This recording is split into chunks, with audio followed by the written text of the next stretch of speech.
The vast, barren plain beneath the twin suns of the planet Kaelix shimmered in the heat, dust swirling like restless spirits in the relentless wind. A line of captives stood barefoot on cracked, scorched earth, shackled and silent, their eyes downcast. The executioners waited silently on the ridge above, weapons gleaming like death itself.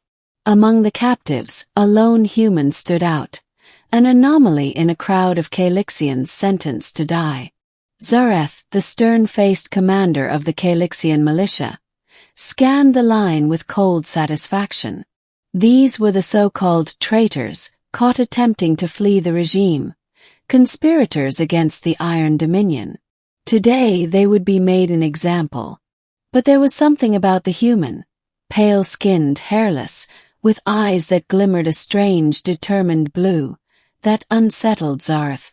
The humans were rare on Kaelix. Only a handful had ever arrived from distant Earth centuries ago, and most had been hunted, captured, or assimilated. This one had been found hiding in the outer colonies, near the forbidden zones where no Kaelixian dared to tread. He called himself Eli. But Eli had done something no other human or Kaelixian had done before. He refused to break. Despite the harsh interrogations, the brutal labor, the constant threats, he never cracked. And now, standing before death, he radiated a quiet defiance. Zaretha's gaze was drawn away by a small figure standing beside the line, a child no older than 6, clutching a torn doll, her big violet eyes fixed on the human with curious wonder. Her name was Lira, daughter of one of the prisoners, and the only child caught up in this grim procession. The crowd of militia watched with anticipation, eager for the executions to commence. But Lira did not seem afraid. Instead, her gaze pierced through Eli's stoic facade as if she saw something beyond the surface. Beginning, the arrest and the lineup. 3 weeks earlier, Eli had been captured during a covert mission to the outer colonies.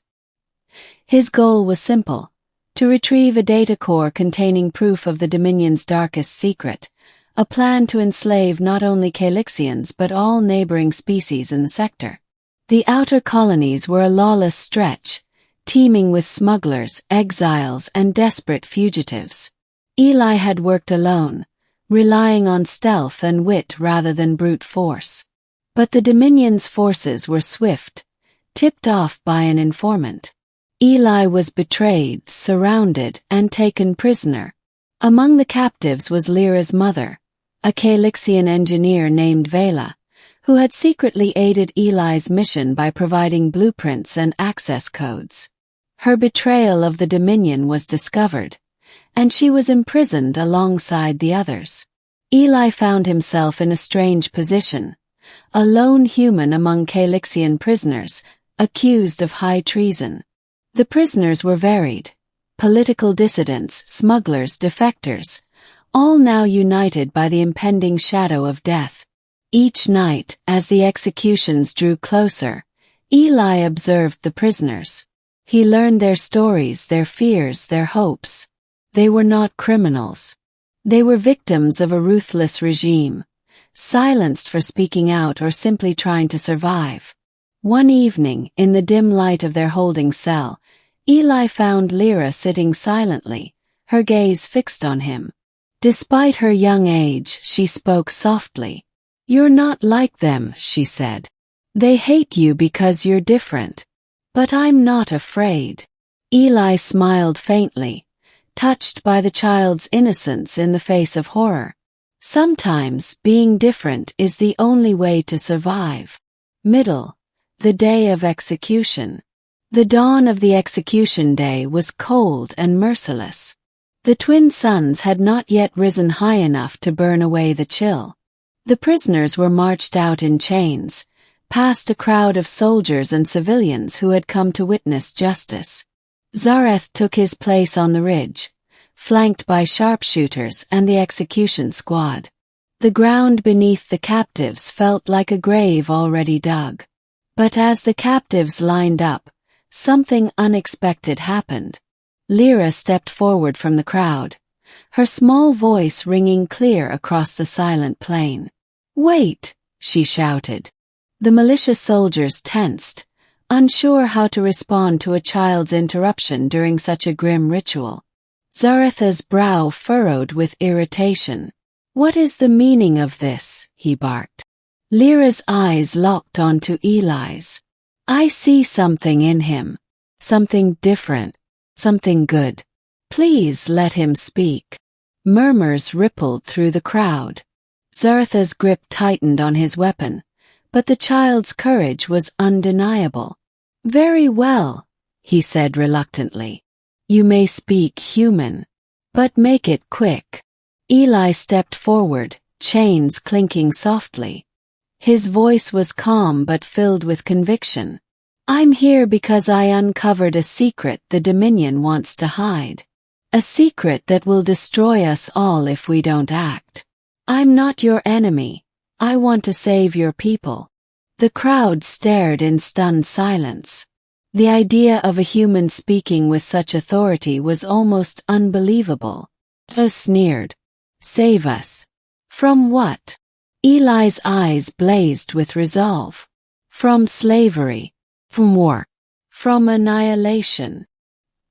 He explained that the Dominion planned to harness an ancient weapon buried beneath Kaelix, one that could control minds across entire planets. The weapon was dormant but could be activated any time. If it fell into the Dominion's hands, freedom would be lost forever. Lyra's gaze never wavered, and slowly, others began to listen.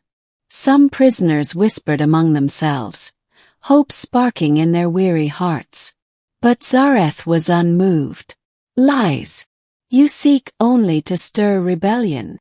Suddenly, the ground trembled beneath them, a warning rumble growing louder by the second.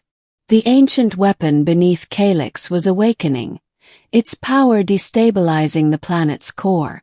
Chaos erupted. The turning point. An unlikely alliance. In the confusion, Eli acted fast. He shouted orders to the prisoners. "Listen to me. If we don't stop the weapon, we all die. No matter what side you're on." Lira ran to her mother's side, tears streaming, but determination shining in her eyes. The prisoners looked to Eli, their executioners, and the trembling earth. Zareth barked commands to his squad, but the soldiers hesitated. Some glanced at Eli with newfound doubt. Could this human truly hold the key to their survival? Eli pulled a device from his belt, a neural interface designed to interact with the ancient weapon. It was risky, but it might deactivate the core's meltdown. He needed help. Vela stepped forward, her engineering skills invaluable.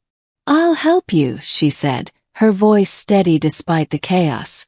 Even Zareth, faced with extinction, saw reason. "Fine. But if you fail, you'll answer to me." Together, Eli, Vela, and a few prisoners, guarded by reluctant soldiers, raced toward the weapon's subterranean chamber. The climax.